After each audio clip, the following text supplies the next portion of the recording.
fingerstat. So I have a fundamental understanding of both fields simultaneously. That's cross-disciplinary. Multidisciplinary is when you have to take multiple disciplines into consideration. One area I might get into area of psychopathology, mental disorder, pathology, mental diseases.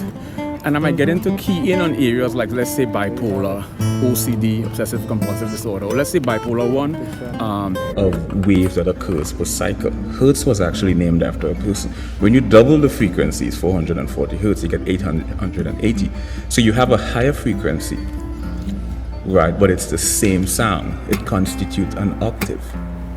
To understand this in number of waves that occurs per cycle, Hertz was actually named after a person. When you double the frequencies, 440 Hertz, you get 880. So you have empirical, we have inferential, we have subjective, we have objective, and we have anecdotal. And the way they go about evidence is a sort of circular. Mirrored projection phenomena.